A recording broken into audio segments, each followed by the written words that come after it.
Hi, Frank. Nice to meet you. We have a few questions for you. And the first question is, how did you started as a board game designer? Hey, yeah, no, it's great to be here. For me, I grew up as a video gamer and I played video games for my whole life. And I had this big dream of making video games. And then over the years, realized that it wasn't really feasible. And I started becoming in love with board games. And for a long time, I played more and more board games that made me realize what I wanted to do with video games, I could do with board games. And then, funny enough, I was lucky to start working in Amsterdam for 6 months. And during that time, I was staying in hotels every night. So I started making prototypes, because what else are you going to do when you're kind of working in another country? So I stayed in my hotel and over that period made this game. And I came back home, played it with some friends, and they're all like, this is pretty good. And it just kind of naturally evolved from there. I never imagined to become a board game publisher. It started as a hobby, but these things can just go in wonderful ways if you're lucky. So your publishing company, the City of Games, started in the Netherlands. Is that correct? Pretty much. I mean, the very first prototype of the first game I made was pretty much done in the Netherlands. Wow. And your first game, what was your first game? Can you tell something about it? Yeah, so the first game was the City of Kings, which is this very large cooperative kind of open world adventure game, but it's very kind of, it's a puzzly co-op game. So this is a game where you want to sit down with a group of people and really think strategy and have plans. It's not kind of throwing dice and hoping, it's doing the numbers, working out positions, and just how do we overcome these challenges as we kind of explore out into this world. Yeah, so we played the City of Kings. It's absolutely amazing game, but it's quite impressive. For your first game, you also could have started with a small card game. Yes. But you decided to go for such a big box. Yeah, I think because my hopes and dreams from the video game world was kind of to build this big MMORPG. You know, I love games like Final Fantasy. I love Phantasy Star Online, World of Warcraft. So I always enjoyed these big RPG games. And for me, that was kind of the dream. So when I was designing the City of Kings, it was, how can I take something like World of Warcraft and put that inside a box, but obviously with my own world and my own spin and twist. And that really is, I guess, why it was such a large game, because my vision was some big, glorious kind of multi-world kind of game. And you also could have decided to sell this game to another publishing company, but you decided to start your own publishing company. Why did you decide to start your own? Yeah, so one of the things that I suppose is a little bit unusual about the City of Games is that for me, as much as I love designing games, and and I love designing games more than anything, I also enjoy building worlds. And the City of Kings was both a world building exercise and a game building exercise. And every single game that I design is placed within the City of Kings universe. So all of them, you don't have to have played one to play another, but they all have little connections. And if you're familiar with each of these games, then you'll start to see interactions. So there are characters from every one of my games in the board of Emberleaf. And as you're playing the game and you look on the board, you'll be able to find cats from the Isle of Cats. You'll be able to find some of the creatures from the City of Kings. So self-publishing was a way for me to have the ability to keep building into the same world, having control over the theme and the story, and being able to tell different parts of this larger universe, and having a unique connection that I think that most publishers don't have between their games. I totally understand. And you told that every game is in the same universe. Mm-hmm. Can you tell us something about this universe? What is unique about this universe? Yeah, so in this world, there was basically this big event that happened 10,000 years ago, and no one really knows what it was, because the last creature that existed at the time fell to the ground and they died, and civilization was basically wiped out. But they had this kind of essence in them that kind of seeped into the ground around them. And what this did is it kind of slowly brought to life all of the things that it encountered. So the rocks and the trees started to come to life. Little animals and kind of wild creatures would drink water and start taking this in, and it created this evolutionary process. So if you fast forward kind of 10,000 years later, all of these creatures and like humanoids and different things that you see in this world have all kind of stemmed from that in some way, but no one quite knows what happened before, what the kind of the cause was. So there's kind of this underlying mystery, but then also kind of current events and conflict of people. You know, some people believe they were gods, or a kind of religious kind of side. Some people think they were kind of warriors and evil, and you have all these kind of different factions, and it just has a lot of interesting different stories at different times from different types of creatures. And because of the fact that they kind of the evolutionary story of how these comes through, even though it is a fantasy world, everything kind of has a bit more of a sciencey background, and there's kind of a touch of reality in there as much as kind of possible.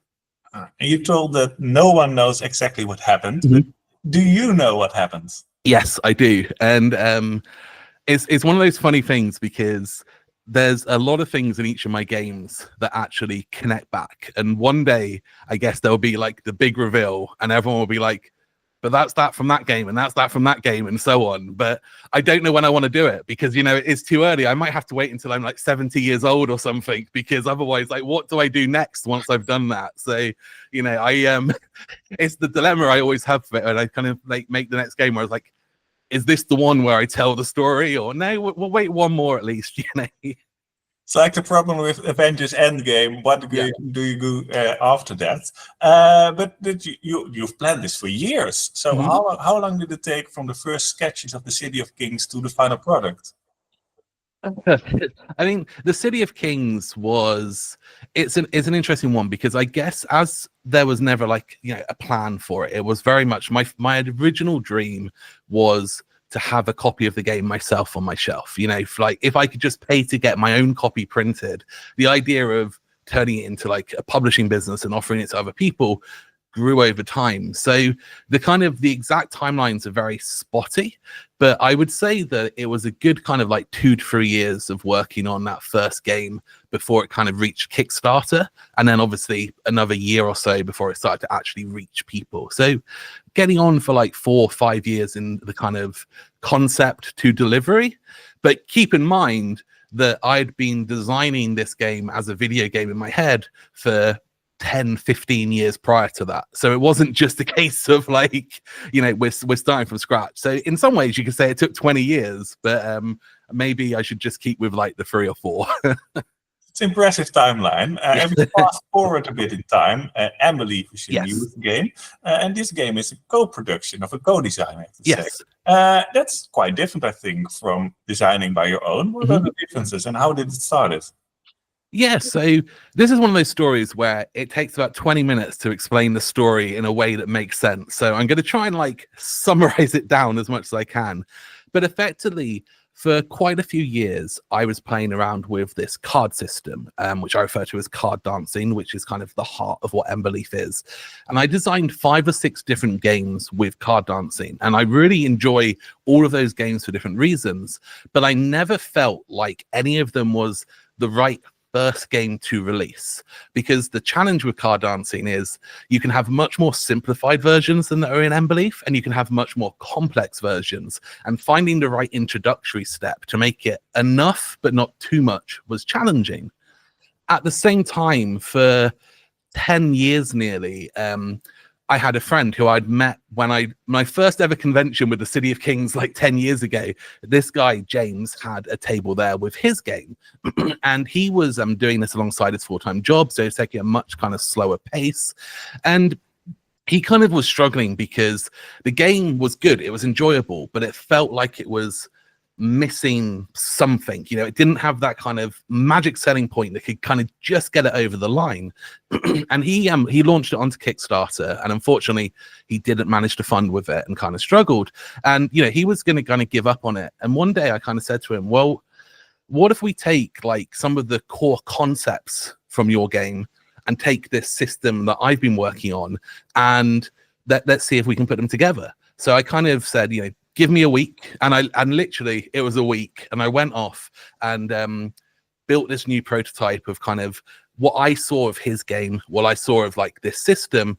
And we sat down and played it and kind of looked at each other and was like, you know, this is a really good starting point for a game. And we just decided to work on it together from then. So it was a real combination of, you know, 10 years of evolution of one game, 5 years of evolution of mechanics, and then let's make something I don't want to say completely different because there's a lot of overlap, but something new and exciting that kind of brought the strengths of both of those together. And is it difficult to co-design? I mean, you have two opinions about the board game. Is it difficult to find one solution for the common problem? I think that we had a really good balance because James and I are both very open-minded people, and we're both aware of each other's strengths and weaknesses. James is very aware that obviously I've got a lot of years of experience with publishing. I know kind of what customers and like my community and like people who hate my games say, you know, because you always have people on both sides, and I understand what people like, what people don't like within the scope of my audience. So I bring a lot of experience around, I don't think that's right for the game because I don't think the people we're kind of marketing the game to are going to enjoy it. Whilst, and I also have a very deep and logical kind of mind. Whilst James is a little bit more of a kind of like, he enjoys chaos and he enjoys kind of a little bit more kind of like just taking risks and kind of pushing your luck and kind of that side of things. So I always valued his opinion on that kind of side of like, do you find it fun? Right? Because I don't want to sit down and just make this really dry, complicated, like massy game. I want people like yourself to sit there and kind of, you know, like to cheer and to scream, but at the same time, keeping that thinky Euro kind of modern game approach. So we had a really nice two sides, and it just worked really well. I don't think there was any point where actually it became a negative, and it was always just a positive, which was great. That's great. And if you can choose one other designer where you have to co-design a game with, do you have one preferred designer to work together with sometimes in the future? It's a difficult one because I am one of these people who I like a lot of different types of games. So for me, it would really come down to like what I'm trying to achieve with that. So for example, I really like the idea one day of designing a super, super heavy Euro game, like a really big, heavy Euro game.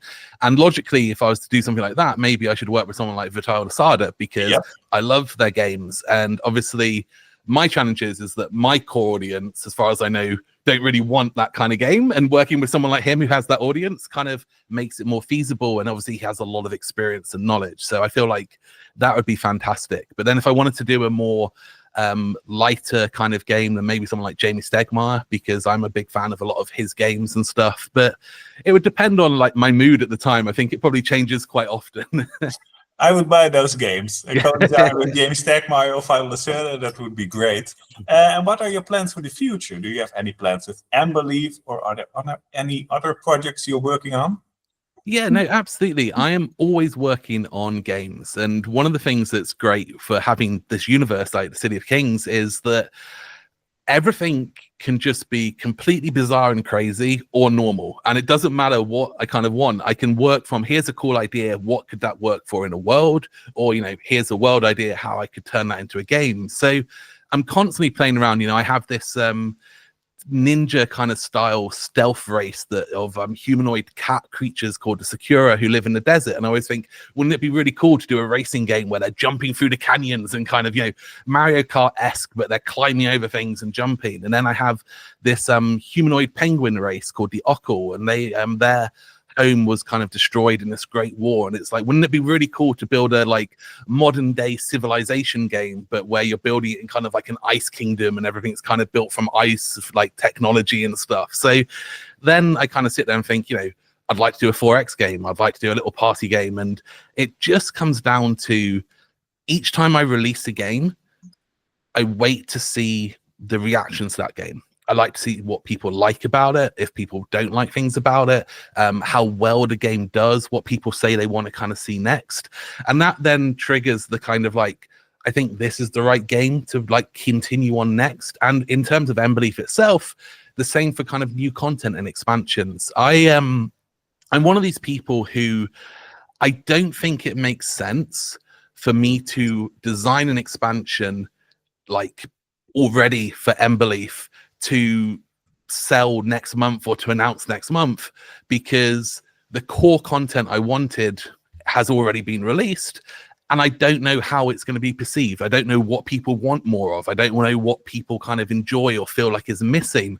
And that's, to me, what should inspire the next step of the game. So, ask me in a month's time when more and more people have played it, and I'll probably have 10,000 things that I could say to you. And don't get me wrong, there's already like multiple different expansions designed for Emberleaf in various levels, but none of them are final form because I need that feedback to kind of shape and kind of path them into that forward like momentum. So you already have some expansions designed, but a lot of them don't ever come published, I think. Isn't that difficult?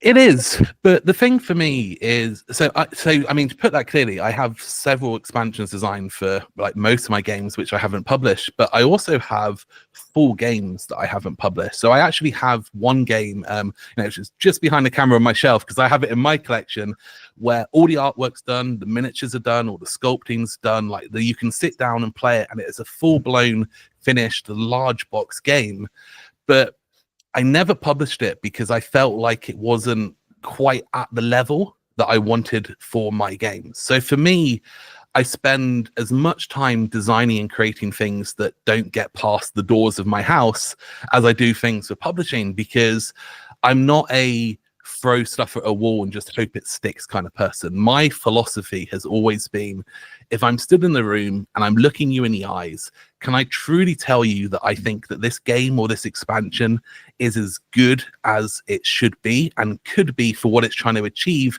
and worthy of you spending your money on it? And if I don't feel like that, then it stays in the house and I just get to enjoy it on my own. So you also play games you haven't published by yourself? Still. Oh, absolutely. I have probably played more games that are finished that don't actually exist than any sane human being should. I want to come by your house. I want to play those games. I'm really curious right now. What's your favorite game of all time? So I am one of these people who I enjoy games based on who I'm playing them with and the experience I want to get out of it. So for example, if I want to sit down and play kind of a thinky 2-player game, then something like Innovation I really enjoy. But if I want to play like a big grand all-day kind of experience, then something like Twilight Imperium or Eclipse are games that I really enjoy. So for me, like, it really varies from a day basis. Something like Emberleaf is like the real kind of middle ground for me of kind of games that I really do enjoy playing. Like at the moment, Emberleaf is my personal favorite game, and it's horrible saying it because I know it's kind of like, oh yeah, of course you're going to say that, but I generally do. And I think that one of the key things about that, and like something I would say is, I've played that game for playtesting purposes hundreds of times, but I've also sat down and just played it at home myself multiple times in the last few weeks just because I enjoy playing the game. And, I've played it so much. There's no reason for me to ever play that game again, but I just generally enjoy playing it. And I'm going to a convention in a couple of weeks, and I will happily sit there and play it all weekend long because I generally enjoy it. So, that would be the cheat answer at the moment. Like Emberleaf is my favorite game that I've designed. Like I would definitely put that for my personal taste at the top. But as I say, it just depends on the group and the audience. That's the best answer. Thank you so much. I could talk hours with you about board games and other stuff, but those were all the questions we have in mind. So thank you so much for your time. And everybody, take a look at Emberleaf. It's a great game. Thank you so much. Thank you for having me.